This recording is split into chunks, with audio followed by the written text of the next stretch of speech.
And it's like now I don't have to play ranked as like I'm practicing my skill. I can just troll, you know? And trolling in that game is hilarious.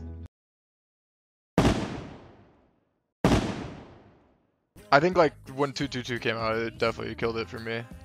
Cause like the queue times are like hours long. I couldn't play a hero I wanted sometimes. Like everything just sucked about it. This guy, Sinatraa, was the MVP. That's not Sinatraa. Although this goes to show you how easy it is to win the OWL MVP. This is Sinatraa. He is the MVP of Overwatch League for 2019. This man is one of, if not the best players to play Overwatch. And he's gone and left Overwatch. Oh dear. Well, left Overwatch League. So why is he so important to Overwatch League? Well, check this out. This is the Jimmy Fallon show. Now, yes, Super's there as well. Super, absolute legend as well. But you've got Sinatraa. He was the face of Overwatch League to the public. He's left. This is huge. This is actually huge. So he won the Overwatch League. And again, like you can see here, awesome picture of... This actually isn't the right picture. This is a Spitfire one. Anyway, this is Jay with the Overwatch League trophy. I've also got a picture of myself with the Overwatch League trophy. I should probably put that in the video as well, because that'd be funny. But yeah, there he is. Overwatch League trophy. He's there with Super. It's with his Shock homeboys. They destroyed Overwatch League last year. They were the best team, and they won. And rightfully so. And it was beautiful. I was in Philadelphia, and I watched the finals. They were fantastic. They were actually awesome. So what are his achievements in Overwatch? Well, look at this. Overwatch League champion 2019. Rank 1 on the ladder multiple times. MVP skin yet to actually be made, I think, or revealed, or yeah, are they still going to do that? World Cup champion in 2019. OWL MVP in 2019. There's a lot. That's a lot. That is a lot of good stuff there for Sinatraa.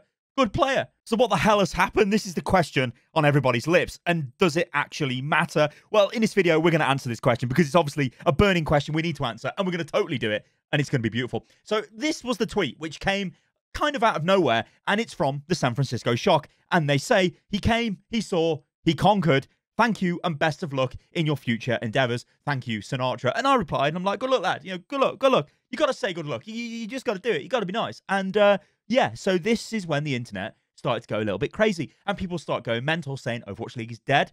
All these other issues and loads of stuff. Well, I can tell you right now, Overwatch League is not dead. It might not be the same as it has been for the last few years, but it's not dead, and it's never going to die, because are you guys aware how much money Google actually paid Blizzard for the rights to Overwatch League for a few years? It's quite a lot of money. In fact, it's enough money to make sure there will always be a broadcast. All right, then, let's move on, because then after this tweet, we get this.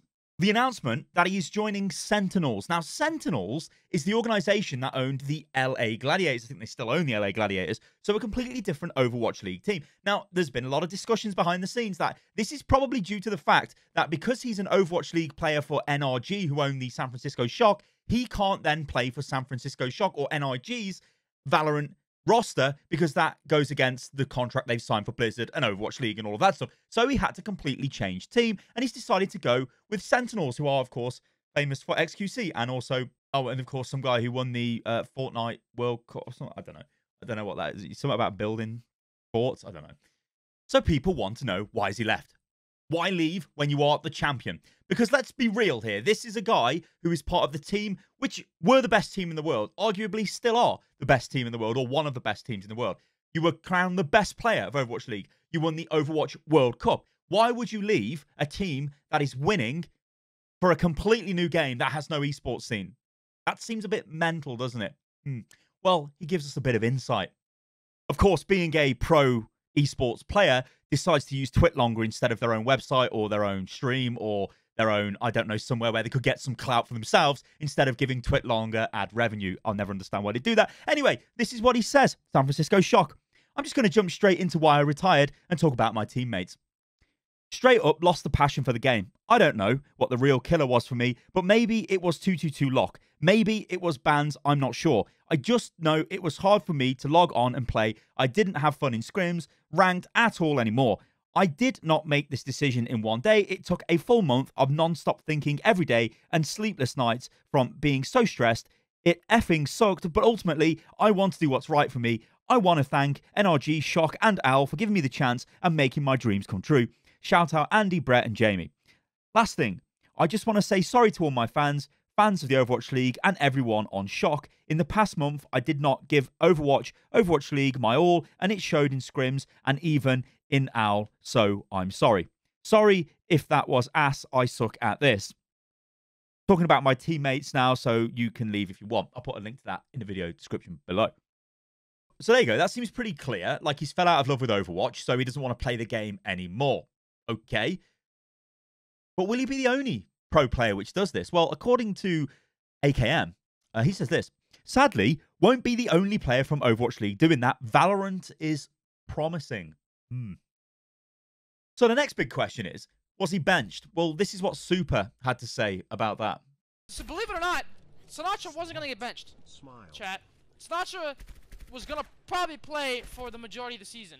But he, like, you could just kind of tell in scrims that he was, unlike you, yeah, okay.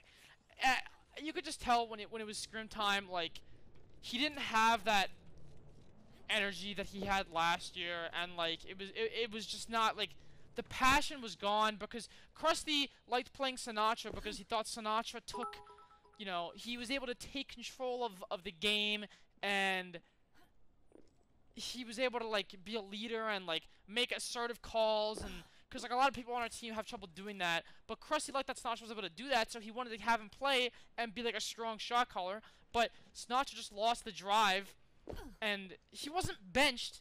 So there you go. That is the reason, whether you like it or not, why Sinatraa has left Overwatch League.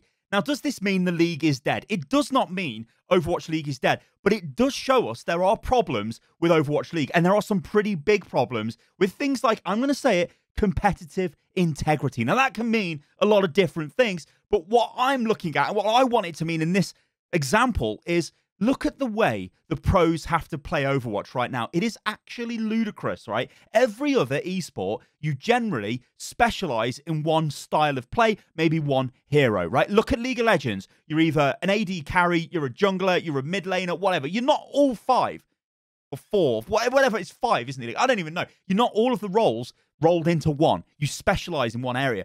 Overwatch League, yeah, it's the same thing, right? You're a DPS player, you're a tank player, you're a support player. Only, if you're a really good Tracer player, you might actually get banned from playing Tracer this week. So now you're going to have to play a different hero. You might have to play Mei, but you're not that good at Mei, so now you're going to have to grind. Now remember, these players have to actually grind 10 hours a day just to be at Overwatch League level with their chosen hero. Maybe 2 heroes, maybe 3 at a push.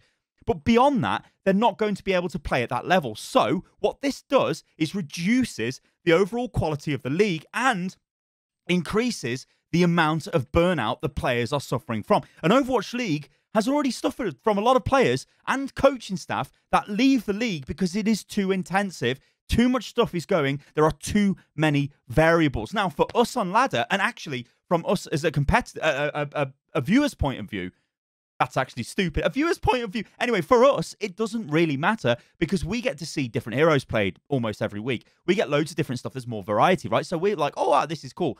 But the quality of the games goes down, and it becomes very difficult to see teams that are, you know, hey, that's a good team. That's a team that's developing, because that team might have just got lucky and won because it was their week and the team they were playing against, their heroes got banned. And that is random. That's like battle royale levels of esports. That's just like, oh, it's random this week. We lose because, uh-oh, this is what's happened. These were the most played heroes on Ladder, which doesn't really have much to do with Overwatch League, although they do sort of factor Overwatch League into the ladder. It's not just, you know how it works. I'm not going to explain it. In fact, it's so complicated, who even bloody knows how it works? But what I'm saying is it's difficult for super teams to form. So teams like NYXL from the first season, in fact, they're a really good example. They were the best team in Season 1. They didn't win Overwatch League. And why didn't they win Overwatch League? Well, Spitfire won Overwatch League because the meta changed in the playoffs and it suited Spitfire. And so Spitfire just demolished everyone. That is happening every week now in Overwatch League, so it just throws the game into disrepute from a pro player's perspective, which then means there's more burnout, which means more people start leaving. And here's the thing, right? Doesn't matter if people leave, does it? Because we've got a strong tier 2 in Overwatch where all these other professional players can come through and take the reins. We've got a new Sinatraa waiting. Only we haven't, because most of the academy teams are now gone. Academy teams are teams that play in Overwatch contenders that are funded by the Overwatch League teams. But there's hardly any left. There's British Hurricane left. There's Boston. I think that's it. In the Western regions, anyway. Korea is its own little bubble, so we're just going to ignore that for this video. But to be honest, let's not ignore it. Because that's the only place you can get players from now, really. If you want new players, you're going to have to go to Korea because it's the only place with a competitive Tier 2 scene. And that is a massive shame. Like, that is actually terrible, right? This is down to Blizzard and Activision not investing properly in the Tier 2 scene, not having enough incentives for organizations to form teams and keep the teams running and pay the players good money to keep them going, because there'll come a point where it isn't worth doing it and teams will start pulling out, and we're already seeing that now. And it is a massive shame when you think of it that way. So is Overwatch League dying? No, it will never die, but it will change the way it's played. Is this a worrying sign for Overwatch League? Yes, it is, because we're seeing some of the best players stop playing Overwatch. We don't want that. We want these players to keep playing Overwatch because we want good games of Overwatch. So what needs to change here? Well, I think they need to sort out the hero pool system. It really doesn't work from the player's perspective. From the viewer's perspective, kind of works because we get to see different heroes, but then the quality of the games is lower. We also don't get to see super teams like the Shock from last year refine a meta over and over again. Goats was a crap meta. I'll hold my hands up and say it was crap to watch. The pros, though, you could see them getting better and better and better and better and better at that. That's where the joy in esports is. That's what the players want. They want to be getting better. They want to see that improvement. They don't just want randomized elements thrown at them every week and they don't know what's happening. I don't know. I could rant about this for ages, guys. I'm going to leave the video at that. I hope you enjoyed it. I hope you enjoyed this new style as well. Going to start doing more videos like this because it's actually super fun for me to make these. And yeah, I'll catch you guys on the next one. Toodaloo.